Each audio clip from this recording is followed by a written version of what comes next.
अपन इसमें देख रहे थे कि प्रत्यावर्ती धारा का वर्ग माध्य मूल मान का महत्व क्या है, वो अपन ने इसमें निकाल लिया था। वर्ग माध्य मूल मान के बाद फिर अपन ने इसके अंदर देख लिया था कि एसी और डीसी में क्या कंपैरिजन है। उसके पश्चात अब अपन देखते हैं विभिन्न अवयवों युक्त प्रत्यावर्ती धारा परिपथ। तो नेक्स्ट जो कंटेंट्स अपन जान रहे हैं वो कंटेंट्स है अपने पास विभिन्न अवयवों युक्त प्रत्यावर्ती धारा परिपथ।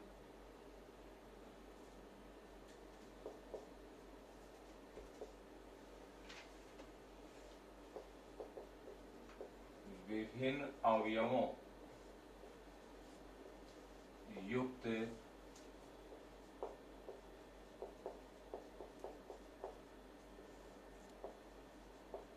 प्रत्यावर्ती धारा परिपथ। अब देखिए विभिन्न अवयव युक्त प्रत्यावर्ती जो धारा परिपथ है इसमें अवयव क्या क्या हो सकते हैं। प्रत्यावर्ती धारा परिपथ में या तो केवल प्रतिरोध जुड़ा हुआ हो, या फिर केवल प्रेरकत्व जुड़ा हो, या केवल धारिता, अथवा इनके कॉम्बिनेशन भी हो सकते हैं। आर और सी भी हो सकता है, आर और एल भी हो सकता है, और तीनों को एक साथ भी अपन जोड़ सकते हैं। ये अपने सिलेबस का पार्ट है जिनको अपन पढ़ेंगे। अब इसमें नंबर फर्स्ट, सबसे पहले अपन जान रहे हैं जब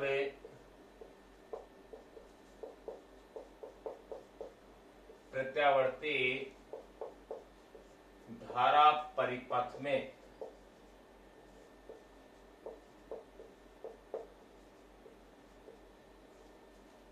में केवल प्रतिरोध संयोजित हो, यानी केवल अगर प्रतिरोध संयोजित है अर्थात इसे कहा जा सकता है शुद्ध प्रतिरोधात्मक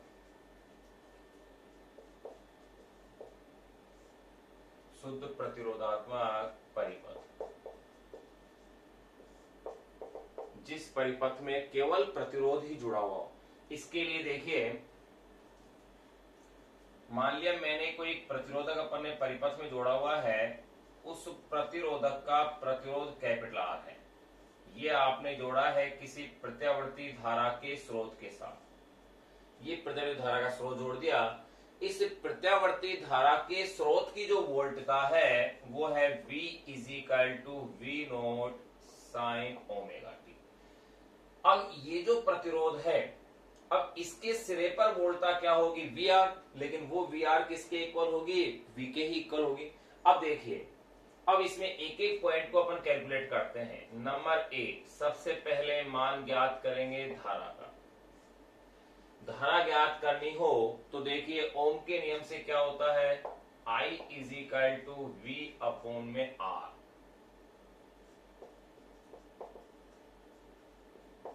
ओम के नियम से यह ध्यान रहे किसी प्रतिरोधक जिसका प्रतिरोध R है उसको मैंने किसी प्रत्यावर्ती धारा के स्रोत से इसको जोड़ दिया है। तो प्रत्यावर्ती धारा के स्रोत से जोड़ने पर उसके सिरों के मध्य विभवांतर क्या हो गया V, और ओम के नियम से धारा I = क्या होता है V/R। तो अब देखिए आप इसी के अंदर V की वैल्यू क्या है, V note sine omega t/R। अब ये आप भली भांति जानते हैं कि V नोट अपॉन में R क्या होगा, I note sine omega T, यानी कि I = हो गया है I note sine omega T. ये डीसी, ये आपके पास धारा की वैल्यू आ गई। यहां पर V नोट है धारा का शिखर मान, उसकी पीक वैल्यू, और I नोट है धारा का शिखर मान, यानी कि धारा की करंट की क्या है, पीक वैल्यू है। अब अगर आप दोनों समीकरणों की तुलना करें कि V = V note sine omega T है और I = I note sine omega T है, तो इनके मध्य अगर अपन बात करें कलांतर की, तो कलांतर इनके मध्य क्या आ रहा है, शून्य आ रहा है, क्योंकि जिस कला के अंदर वोल्टता है उसी कला के अंदर कौन आ रही है, धारा। तो नंबर बी, अब अपन इनके बीच में निकालेंगे कलांतर। और देखिए कलांतर के लिए कहा हुआ है आपसे कि कलांतर का फॉर्मूला होता है V की कला माइनस I की कला। अब यहां देखें V की कला क्या है, यहां पर केवल ओमेगा टी है और I की कला भी क्या है, ओमेगा टी। तो क्या हो गया, शून्य। यानी शुद्ध प्रतिरोधात्मक परिपथ में वोल्टा और धारा के मध्य जो कालांतर होता है वो शून्य होता है। तो यूं कहा जा सकता है, अतः शुद्ध प्रतिरोधात्मक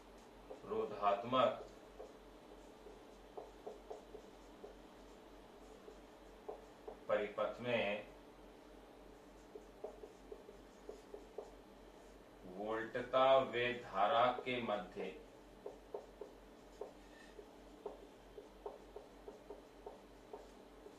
धारा के मध्य कालांतर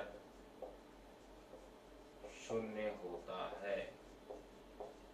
अर्थात वोल्टता व धारा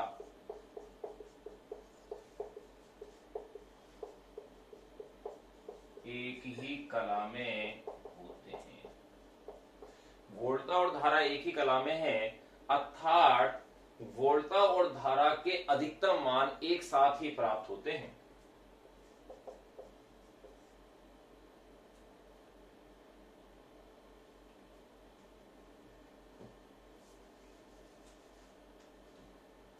अतः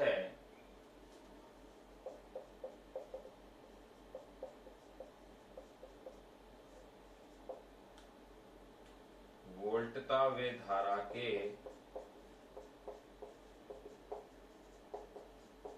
अधिकतम व न्यूनतम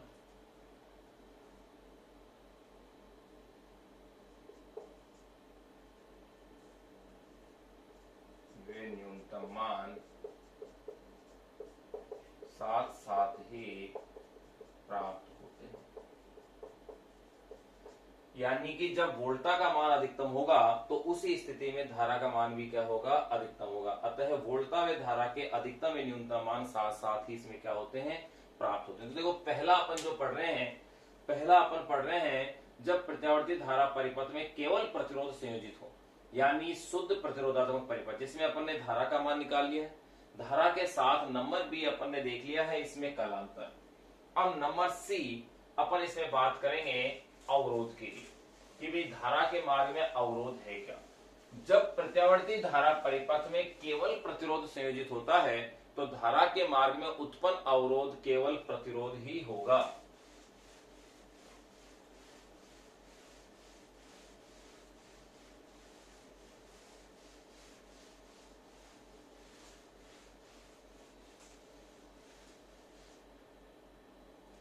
नंबर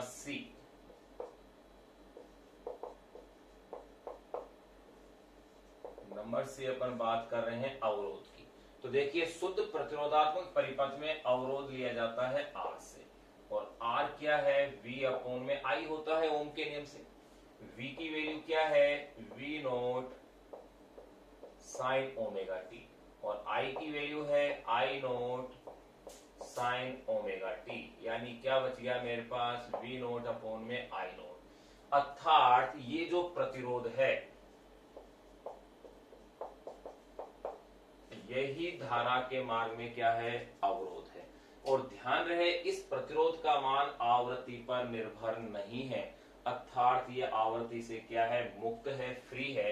अगर आवृत्ति की अगर अपन आवृत्ति के साथ अगर अपन इसका ग्राफ देखें तो देखिए ग्राफ किस तरह से आएगा। अगर प्रत्यावर्ती धारा की आवृत्ति f है, यहाँ पर f है प्रत्यावर्ती धारा की आवृत्ति, तो इसके साथ जो इसका वक्र आएगा वो इस प्रकार से आएगा। यानी आवृत्ति का मान आप कितना भी चेंज करें R के मान में कोई प्रभाव नहीं आएगा, R बिल्कुल भी प्रभावित इससे नहीं होगा, क्योंकि ये आवृत्ति पर निर्भर ही नहीं करता है। यहाँ F जो है वो है प्रत्यावर्ती धारा की आवृत्ति। अब देखिएगा नंबर डी अपन इसमें देखो प्रतिरोध निकाल चुके हैं, अवरोध का मान अपन ज्ञात कर चुके हैं, अवरोध की आवृत्ति पर निर्भरता अपन देख चुके हैं। अब अपन लेंगे इसका ज्यावक्रीय निरूपण।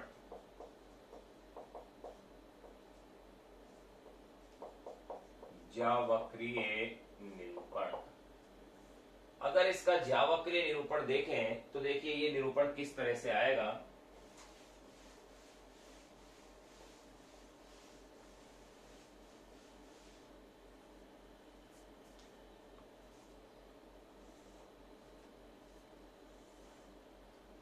यहां आपने टी को लिया हुआ है समय को, और यहां ले रहे हैं वी एंड आई, यानी कि वोल्टा और धारा दोनों अक्षों में होंगे, धनात्मक और ऋणात्मक दोनों मान संभव होंगे। अब देखिए अगर मैं इस तरह से ले रहा हूं कि प्रत्यावर्ती वोल्टा इस प्रकार से चल रही है, यहां इसका एक चक्र पूर्ण हो जाता है, यानी कि यहां ये है मान है T/4 और ये है T/2,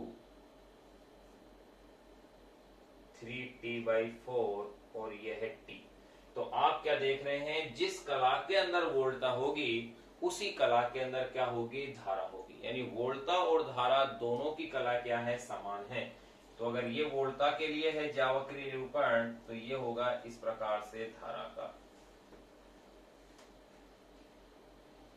धारा के लिए पीक वैल्यू थोड़ी सी वोल्टा से कम होगी, क्योंकि V इजिकल टू क्या होता है, IR। ये कह सकते हैं वोल्टा की थोड़ी सी क्या होगी, ज्यादा, क्योंकि V इजिकल टू क्या है, IR है।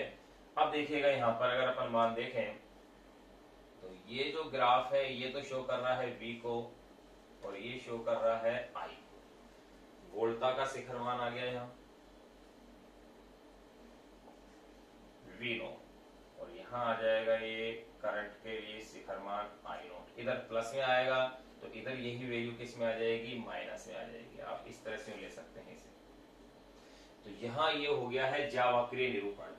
जहां पर वोल्टा का मान अधिकतम है वहां धारा का मान भी अधिकतम है, और जहां वोल्टा का मान न्यूनतम है वहां धारा का मान भी क्या आ रहा है, न्यूनतम आ रहा है। नंबर डी के बाद नंबर ई। तो देखिए पहले तो अपन नंबर ए निकाला है, इसके अंदर धारा का मान। नंबर बी फिर अपन ने देखा इसके अंदर कालांतर। नंबर सी आपने निकाला है अवरोध को। नंबर डी लिया है आपने ज्यावक्रीय निरूपण, और नंबर ई अपन ले रहे हैं फेजर निरूपण या फेजर आरेख। देखिए फेजर आरेख होता क्या है, प्रत्यावर्ती वोल्टा और प्रत्यावर्ती धारा के शिखर मानों का कलांतर के साथ जो संबंध है। क्या कहा मैंने, प्रत्यावर्ती वोल्टा व प्रत्यावर्ती धारा का कलांतर के साथ जो संबंध होगा उसको, उसका जो प्रदर्शन है, उसका जो निरूपण है वही फेजर आरेख होगा, जिसको कि अपन इस प्रकार से बनाएंगे। फेजर आरेख बनाने के लिए सदैव सबसे पहले आप एक्स और वाई एक्सिस लीजिए, एक्स और ये वाई, एक्स और वाई एक्सिस लें। फिर उसके बाद आप उसमें परिणामी जो वोल्टा है उसको लीजिए। तो यहां तो एक ही वोल्टा है, जो परिणामी वही होगी, ये आपके हो गई है परिणामी वोल्टा, ये लीजिए, ये उसका शिखर मान V0 आ गया। अब चूंकि आप जानते हैं कि जब प्रत्यावर्ती धारा परिपथ में केवल प्रतिरोध होता है तो वोल्टा और धारा एक ही कला में होते हैं। अगर ये दोनों एक ही कला में हैं तो धारा भी इसी प्रकार से इसी डायरेक्शन में होगी, यानी कि यूं हो जाएगा ये I0। फिर एक्स एक्सिस के साथ इस परिणामी का ये जो एंगल लेते हैं ये आएगा ओमेगा टी। ये हो गया है इसका फेजर निरूपण या फेजर आरेख। ध्यान रहे शक्ति के बारे में फिर इसमें अपन आगे वाले टॉपिक जो पढ़ेंगे अपन प्रत्यावर्ती धारा परिपथ में शक्ति, उसमें अपन इसका जिक्र करेंगे। यहाँ अपन अपनी बुक में अब जिक्र किया हुआ नहीं है, अन्यथा अपन शक्ति का भी इसके अंदर जिक्र कर लेते हैं।